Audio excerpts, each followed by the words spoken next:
Your old self will panic. It will beg you to return. It will remind you of the small pleasures you once depended on.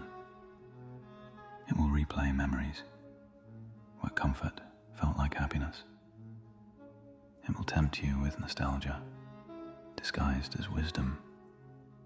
Remember when life was easier. Remember when expectations were lower.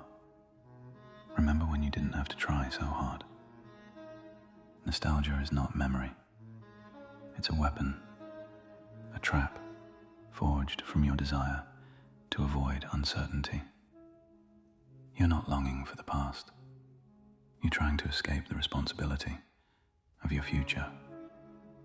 There's a reason rebirth feels like dying, because something is dying. Your coping mechanisms, your excuses, your self-soothing narratives, your victimhood, your identity built on survival, not greatness. These pieces cannot coexist with the person you claim you want to become. One must kill the other. This is not a metaphor. This is execution. You've reached a threshold where the old rules no longer apply. You want confidence? Then you must betray insecurity. You want discipline? Then you must betray comfort. You want a new identity? Then you must betray the weaker, softer, easier version of yourself that's been wearing your name like a stolen coat. There's a cruelty in this truth, a coldness, a surgical necessity. But liberation demands brutality. You cannot hold on to the chains and claim you want freedom. You cannot protect your limitations and claim you seek power. You cannot worship comfort and claim you crave transformation. You must become a traitor to everything that keeps you small. Identity death feels like madness. You no longer trust your instincts. You no longer believe your thoughts. You question every desire because you know desire has betrayed you before. You feel hollow, like someone scraped out who you were and forgot to replace it with something new. This is not the end. This is the interval between destruction and creation. Do not misunderstand the emptiness. It's not a void. It's a clearing, a space freshly carved for a new architecture of self. Nature doesn't tolerate emptiness. Identity doesn't remain vacant. Something will emerge here, something sharpened, something disciplined, something worthy, but only if you don't run back to who you were. This phase has a singular rule. Do not resurrect what you killed. If you resurrect it, you will worship it. If you worship it, you will obey it.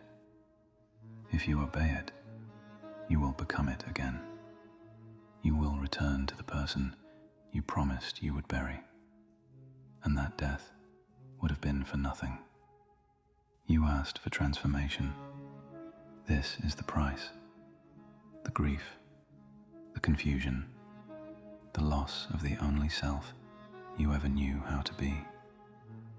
But listen closely. When the identity you once clung to takes its final breath, you will feel something you haven't felt in years. Freedom. The freedom to become someone terrifyingly new. Someone unrecognizable, even to your former reflection. Someone who doesn't answer to the patterns that once owned you. You're standing on the edge of the person you'll be for the rest of your life. Do not look back. There's nothing there worth saving. Step forward, even if you tremble. A rebirth is waiting. There comes a moment, after all the breaking, after all the burning, after all the negotiations have been buried, where something shifts, not a spark, not an epiphany, not a dramatic, cinematic revelation. No, it's quieter than that, colder than that. It's the moment you stop asking the world for permission to become who you must be. You stop seeking encouragement. You stop waiting for motivation. You stop needing witnesses. You don't rise with a roar. You rise without a word, because the rebirth was never meant to be celebrated. It was meant to be commanded. You thought transformation was about passion, but passion is unreliable. It flickers. It betrays. The new identity is built on discipline. Hard discipline. Cold discipline. Discipline that doesn't bend for mood, pain, fatigue, doubt, or fear. You learn to move without feeling ready. You learn to act without emotional permission. Your actions become orders, and you obey them, not because you enjoy the process, but because the process is your new law. You're no longer led by desire. You're led by decision. This version of you doesn't make promises. This version proves. It proves through repetition, through consistency, through the quiet cruelty of showing up every day, regardless of circumstance. Your friends will not recognize you. Your habits will not recognize you. Even your brain will resist the authority you now possess. But resistance no longer surprises you. Resistance no longer delays you. Resistance no longer wins. It's simply the price, and you've stopped flinching at the cost. Do not mistake this new self for confidence. Confidence is a bonus. It comes later. This stage is about power. The power to say, I do not negotiate with weakness. I do not pause for comfort. I do not wait to feel like the person I'm becoming. You understand something now that the old self never could. To create a future worth living, you must first become someone capable of living it. The life you want is already waiting. It's been waiting. You were the one who wasn't ready yet. Now you're preparing to collect what you once believed was impossible. Do not expect applause. The world rewards results, not the evolution required to produce them. People will ask where you found the strength. They'll imagine a secret. They'll imagine a moment of revelation. They'll imagine luck. You'll know the truth. Strength was built in silence, in conflict, in refusal, in the dark rooms where discipline was forged against the will of your former self.